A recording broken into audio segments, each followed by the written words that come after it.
नमस्कार, मैं हूं आपके साथ गौरव राजेंद्र। बुलेटिन की शुरुआत करते हैं। बादली जन आशीर्वाद जनसभा में सीएम नायब सैनी, सांसद बांसुरी स्वराज, सांसद कमलजीत सहरावत, सांसद रामवीर सिंह बिधुड़ी, सांसद योगेंद्र चंदोलिया, मंत्री विशंबर वाल्मीकि, संजय कबलाना सहित क्षेत्र की सरदारी पहुंची बादली। भाजपा प्रत्याशी ओम प्रकाश धनखड़ के नामांकन पर आयोजित जन आशीर्वाद जनसभा में हल्के से भारी संख्या में लोग पहुंचे। प्रदेश के मुख्यमंत्री नायब सिंह सैनी और किसान बंधु ओम प्रकाश धनखड़ के विचार सुने। जन आशीर्वाद जनसभा में बादली हल्के से महिला, पुरुष, युवा पूरे जोश और उत्साह के साथ नाचते गाते ढोल नगाड़ों के साथ पहुंचे। सीएम नायब सैनी ने उपस्थित जनसभा को संबोधित करते हुए कहा कि आप बादली में कमल खिला दो।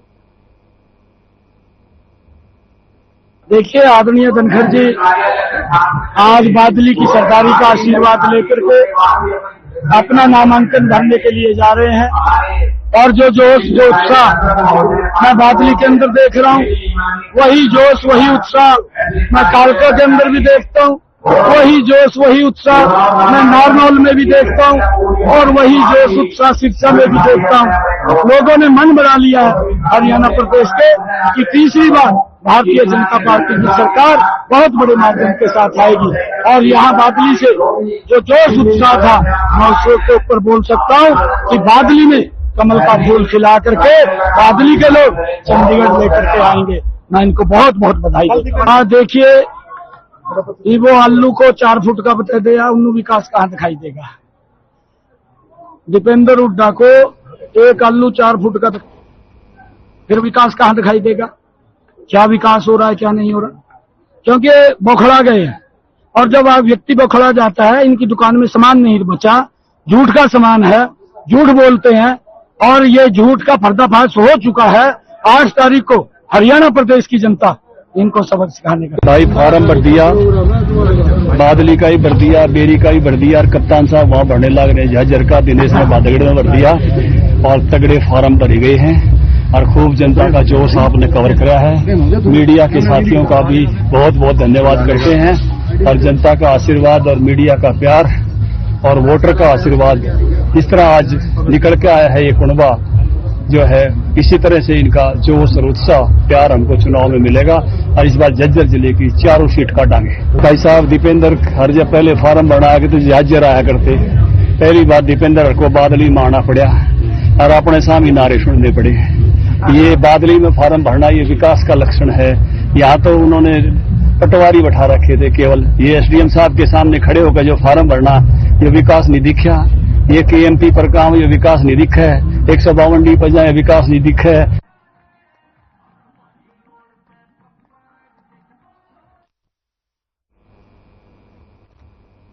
उधर पूर्व मंत्री और अंबाला छावनी से 6 बार विधायक रहे अनिल विज ने अपना नामांकन भर दिया है। बता दें कि अनिल विज नामांकन से पहले रोड शो निकाला और हवन में भी हिस्सा लिया। इसके बाद कार्यकर्ता संघ शक्ति प्रदर्शन किया। इस दौरान अनिल विज ने कहा कि मेरा चुनाव जो है अंबाला की जनता लड़ेगी।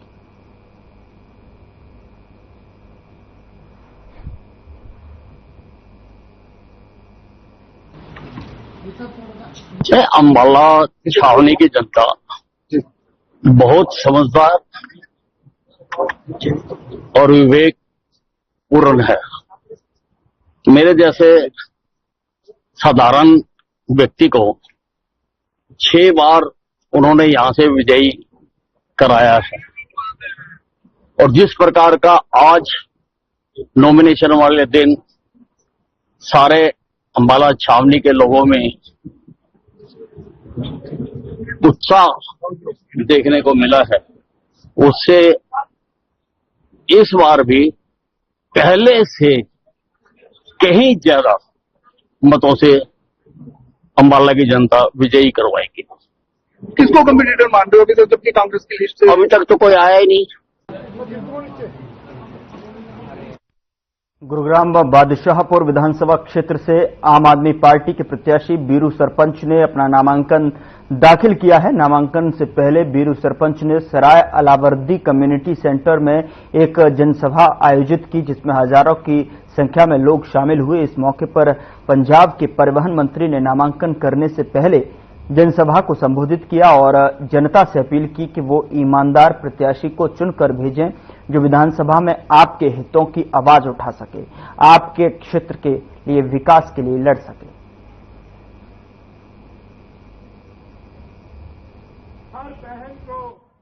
जो बादशाहपुर की जो दुर्दशा है उसको ठीक करने के लिए आम आदमी पार्टी से आज मैंने नॉमिनेशन किया है और जनता का इतना प्यार और विश्वास मेरे साथ है।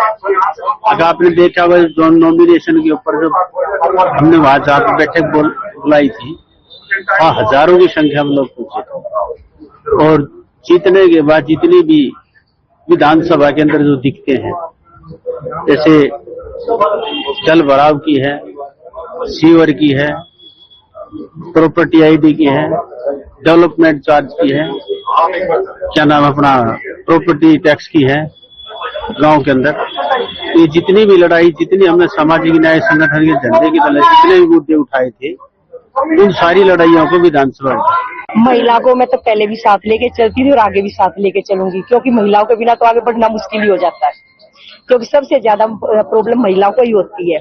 घर से निकलो रोड खराब, स्कूल जाओ तो स्कूल खराब, जहां भी जाती हैं, क्योंकि आदमी लोग तो सभी ड्यूटी वगैरह पे चले जाते हैं, अपने काम धंधे पे चले जाते हैं, लेकिन सबसे बड़ी समस्या औरतों की होती है। अगर हम मंडी जाएं तो वहां रोड खराब होते तो भी हमारे को दिक्कत होती है, स्कूल जाएं तो भी दिक्कत होती है। और दूसरा, जब हमारे बच्चे हम फीस ही ना भर पाएंगे, जो मिडिल लो क्लास लोग हैं या लो क्लास लोग हैं, जब फीस ही नहीं भर पाएंगे तो एक बार तो बच्चे आगे पढ़ेंगे कैसे। और आज की इस जनरेशन में बच्चे पढ़ तो लेते हैं लेकिन हमारे बच्चों को काम कहीं नहीं मिलता, नौकरियां कहीं नहीं है। देखिए, वीर सिंह सरपंच का जो आज नॉमिनेशन पेपर हम दाखिल करने जा रहे हैं, हजारों की संख्या में हमारी बहनें, नौजवान साथी, बुजुर्ग यहाँ पे आए हैं। बड़ी लीड से जो लोग वीर सिंह सरपंच को जिताएंगे। और वीर सिंह सरपंच वो इंसान है जब कोई इनके पास मंत्री पद नहीं, कोई एमएलए पद नहीं, तो इन्होंने 30-35 कमरे अपने स्कूलों में बनवाए, बड़े बड़े ब्रांडे बनवाए, ताकि जो हमारे बच्चे अच्छी शिक्षा ले सकें, हमारे बच्चे धूप और बारिश से बच सके और हमारे बच्चे पढ़ लिख के बड़े अफसर बने। और जो हमारी आम आदमी पार्टी का जो एजेंडा है मेन, वो तो यही एजेंडा है कि अच्छा शिक्षा मॉडल मिले, अच्छे हॉस्पिटल बने, लोगों का इलाज फ्री हो, लोगों के बच्चों को अच्छी शिक्षा मिले और बच्चों को बड़ी बड़ी नौकरियां मिले, हमारे बच्चे आगे आगे डीसी, एसएसपी, आईजी, डीआईजी जैसे रैंकों पे लगे।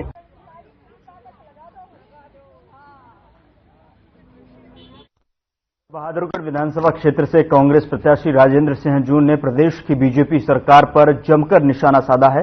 राजेंद्र जून का कहना है कि पिछले 10 साल में प्रदेश के सरकारी स्कूलों और अस्पतालों की हालत खराब हुई है।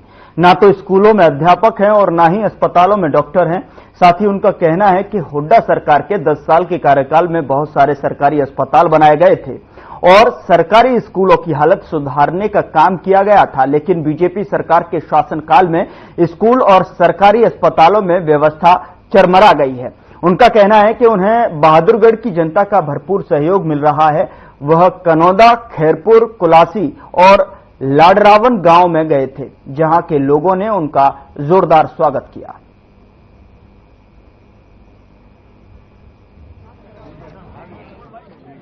देखिए, जो पिछले 10 साल के अंदर खट्टर सरकार के अंदर स्कूल और हॉस्पिटलों का बड़ा बुरा हाल रहा है।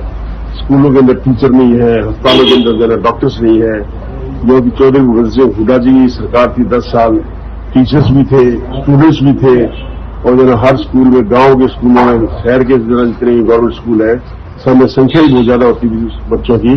इस 10 साल के अंदर खट्टर सरकार के टाइम पर कम से कम 200 से ज्यादा स्कूल बंद हो चुके हैं और सरकारी स्कूलों के अंदर बच्चों की वो भी कम हो गई है और टीचर्स भी नहीं है। आज हरियाणा के अंदर कम से कम 2 लाख जो है नौकरियां जो है खाली पड़ी हुई है, जो खट्टर सरकार ने, सही सरकार ने नहीं हो रही। इसी तरीके से हॉस्पिटल के अंदर भी बहुत बुरा हाल है, ना नर्सें हैं, ना डॉक्टर्स हैं, पेशेंट आते हैं दुखी होकर चले जाते हैं। प्राइवेट हॉस्पिटल जो है बहुत महंगे हैं, गरीब आदमी उसमें अफोर्ड नहीं कर सकता। तो ये जो समस्याएं हैं, ये हमारे चौधरी भगत सिंह हुड्डा जी के आने के बाद ये दोनों समस्या जो है मैं बड़ी प्रायोरिटी से लूंगा और इनको जरा सुधार करने की पूरी कोशिश करूंगा। जिस तरीके से हमारे 10 साल के अंदर ये दोनों समस्याएं उन्होंने प्रायोरिटी से लिया था और बहुत अच्छी तरह 10 साल जो काम किया था। तो मैं इसको दोनों को बड़े प्रायोरिटी में लेके इनमें काम करूंगा। लोगों का कैसा समर्थन मिल रहा है? लोगों का देखिए, मैं कल जना मैंने परनाला की तरफ गया था, खैरपुर की तरफ, कानूनदा की तरफ, पलासी की तरफ और अपने लडराव की तरफ। लोगों के अंदर उत्साह है चौधरी भूपेंद्र सिंह हुड्डा को तीसरे मुख्यमंत्री देखने के लिए, और वो जो चौथी बार जो है विधायक बनाने के लिए पूरी उनके अंदर इच्छा है। उनको मालूम है कि मैं एक ईमानदार आदमी हूँ और ईमानदारी से जो काम मैंने किया है और आगे भी ईमानदारी से काम करूंगा। अपने हल्के का विकास करूंगा, अपने हल्के को जरा ऊपर लेके जाऊंगा। 10 साल के अंदर जो विकास हुआ मेरे बादलगढ़ हल्के के अंदर, उसको उठाने की मैं पूरी कोशिश करूंगा। उधर आम आदमी पार्टी ने हरियाणा विधानसभा चुनाव के लिए अपने उम्मीदवारों की चौथी सूची जो है जारी कर दी है। इस लिस्ट में 21 उम्मीदवारों के नाम शामिल हैं। पार्टी ने सीएम नायब सिंह सैनी के खिलाफ लाडवा से जोगा सिंह को चुनावी मैदान में उतारा है। वहीं करनाल से सुनील बिंदल और सिरसा से श्याम मेहता को टिकट मिला है।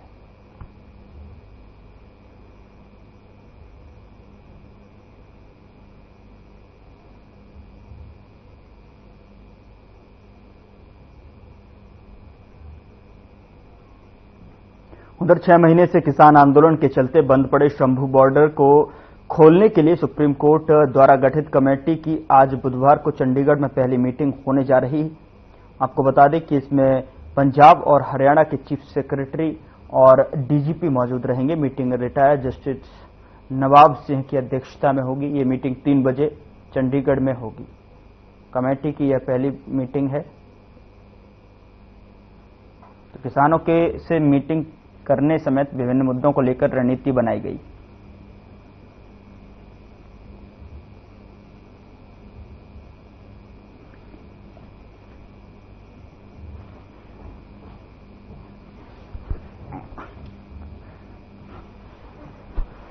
तो शंभू मामले में जो है कमेटी बनी और उसकी जो है बैठक हुई।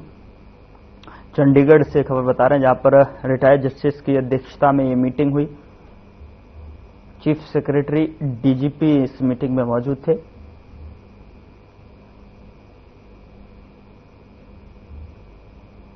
तो शंभू बॉर्डर मामले को लेकर जो कि पिछले कई सालों से जो है उस पर किसान लगातार बैठे हुए थे। उधर जगाधरी विधानसभा सीट से भाजपा के प्रत्याशी कंवरपाल गुर्जर ने राजस्थान से तिजारा विधानसभा के विधायक महंत बालकनाथ योगी और हिमाचल के पूर्व मंत्री और पांवटा साहिब से वर्तमान विधायक सुखराम चौधरी, उत्तर प्रदेश के पूर्व मंत्री सुरेश राणा के साथ जगाधरी एसडीएम कार्यालय में अपना नामांकन पत्र दाखिल किया। नामांकन से पहले कृषि मंत्री कंवरपाल गुर्जर ने अपना शक्ति प्रदर्शन करते हुए जगाधरी विधानसभा के प्रताप नगर से जगाधरी नई अनाज मंडी तक करीब 40 किलोमीटर लंबा एक भव्य रोड शो निकाला गया। तो वहीं कृषि मंत्री कंवरपाल गुर्जर को आशीर्वाद देने के लिए उनके समर्थन में जन सैलाब उमड़ पड़ा। बता दें कि जनसभा को संबोधित करते हुए मुख्य अतिथि महंत बालकनाथ योगी ने कांग्रेस पर जमकर निशाना साधा और कृषि मंत्री के समर्थन में मतदान करने की अपील की।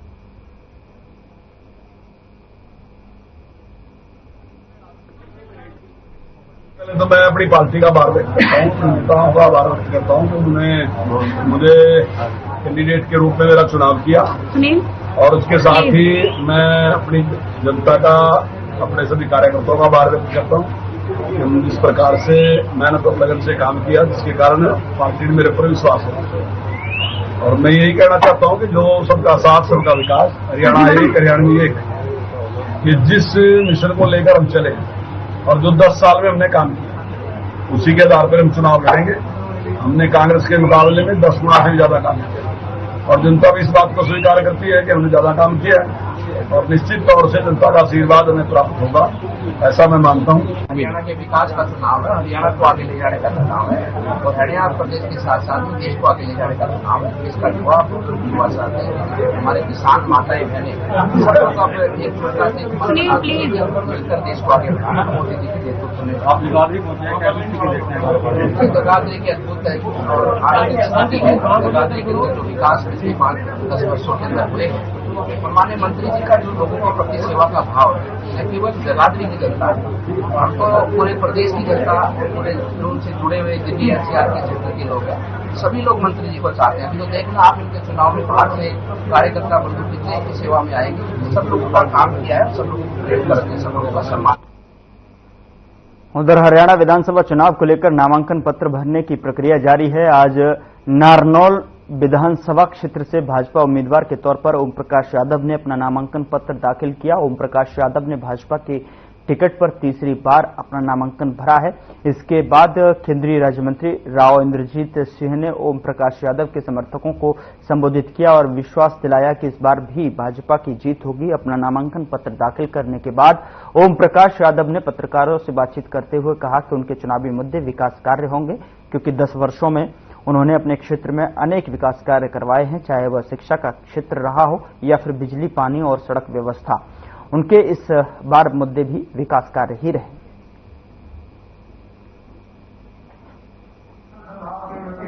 बहुत खुशी महसूस हो रही है कि भारतीय जनता पार्टी ने देश की, दुनिया की जो सबसे बड़ी पार्टी है, उसने तीसरी बार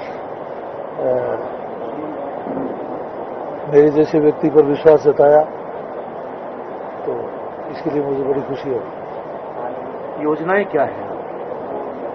जिस प्रकार से पिछले 10 साल में हमने विकास के कार्य किए, उसी प्रकार से विकास के कार्य आगे बढ़ाने की हमारी योजना है। तीसरी योजना में भी इलाके के अंदर विकास की गति देंगे। हमने जो काम किए हैं उनके आधार पर हम वोट मांगे। चौधरी धर्मवीर भी कह रहे थे, मैं भी कहता हूं, जितनी सीटें हमारे को दक्षिणी हरियाणा के अंदर पिछली बार मिली थी, उससे ज्यादा सीटें इस बार हमारे को मिलने की उम्मीद है। जनता हमारे साथ है। कांग्रेस के अंदर अभी तक टिकटों का वितरण नहीं हो पाया है। जिस दिन कांग्रेस का टिकटों का वितरण हो जाएगा तो उनके भी तोते उड़ जाएंगे। उनके सारे के सारे कैंडिडेट जिनको टिकट नहीं मिली है, वो सारे छोड़ करके हमारे साथ आ जाएंगे। आम आदमी के साथ, आम आदमी पार्टी के साथ उनका संगठन नहीं हो पाया है। 2 जगह उनकी वोट का विभाजन होगा। तो मैं ये समझता हूं कि तीसरी बार भी भारतीय जनता पार्टी हरियाणा के अंदर सरकार बनाएगी। छत्तीसगढ़ में पूर्व शिक्षा मंत्री प्रोफेसर रामविलास शर्मा ने अपने परिवार सहित भाजपा प्रत्याशी के रूप में नामांकन दाखिल किया है। हालांकि अभी टिकट की औपचारिक ऐलान होना बाकी है। कहीं न कहीं पार्टी की हरी झंडी और सहमति के बाद उन्होंने नामांकन किया। इस मौके पर पार्टी के पदाधिकारी भी मौजूद रहे। बता दें कि भाजपा की ओर से 2 लिस्ट जारी की जा चुकी थी, लेकिन पूर्व शिक्षा मंत्री रामविलास शर्मा की टिकट फाइनल नहीं हो पाई थी। उनकी टिकट पर बड़े नेताओं ने पेंच फंसाया हुआ था। 2 लिस्ट में नाम जारी नहीं होने के बाद कार्यकर्ताओं में रोष था। इसको लेकर उन्होंने कल कार्यकर्ताओं की बैठक लेकर चुनाव लड़ने का ऐलान कर दिया था। उसके बाद पार्टी उनको मनाने के लिए भी जुटी थी, लेकिन उन्होंने आलाकमान को स्पष्ट कर दिया कि यह उनका आखिरी चुनाव है और वह इस बार चुनाव जरूर लड़ेंगे।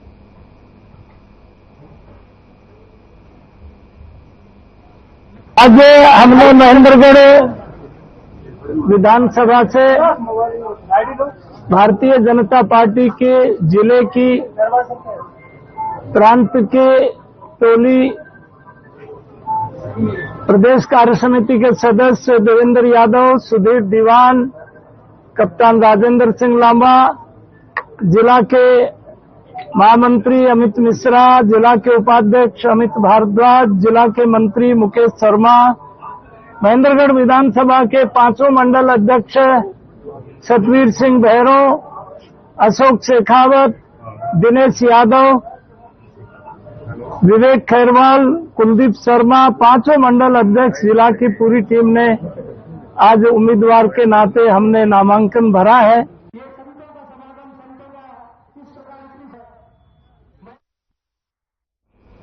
उधर महेंद्रगढ़ में पूर्व शिक्षा मंत्री रामविलास शर्मा के समर्थन में केंद्रीय राज्य मंत्री राव इंद्रजीत अपनी ही पार्टी के नेताओं पर जमकर बरसे। इस मौके पर उन्होंने कहा कि जब वह स्वयं कांग्रेस पार्टी में होते थे तब हरियाणा में भाजपा का झंडा केवल रामविलास शर्मा लहराते थे।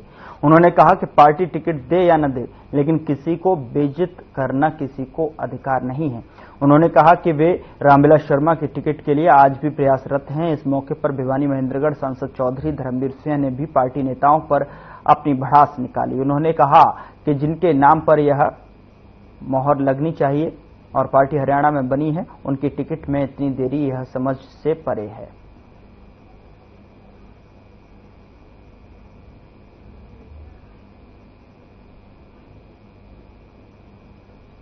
और माननीय रामविलास जी के नाम पर ये पार्टी बनी है।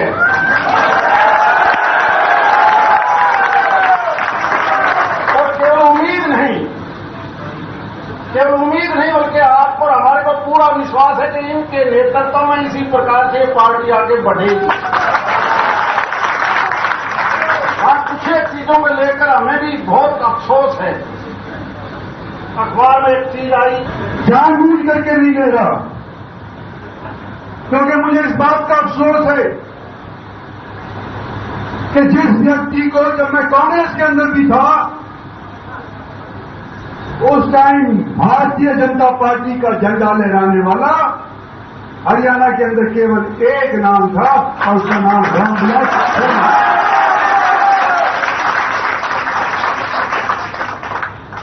टिकट पार्टी दो, टिकट पार्टी ना दो, लेकिन किसी का भी बेइज्जत। 10 महीना पहले एक ईसाई धर्म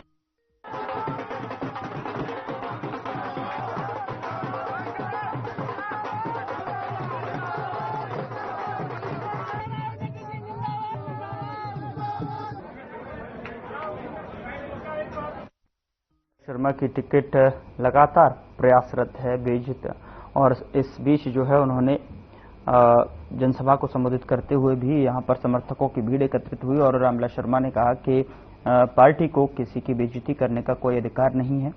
जब हरियाणा में बीजेपी की सरकार नहीं थी तो इकलौता एकमात्र नेता मैं ही था जो पार्टी का झंडा उठा के विचारों को जन जन तक पहुंचा रहा था।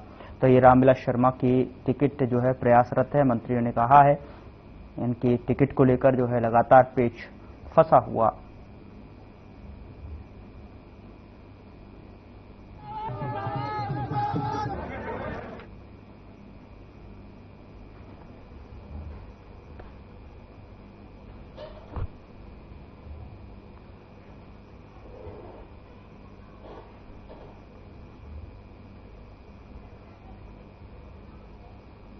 फिलहाल बुलेटिन में इतना ही। नमस्कार।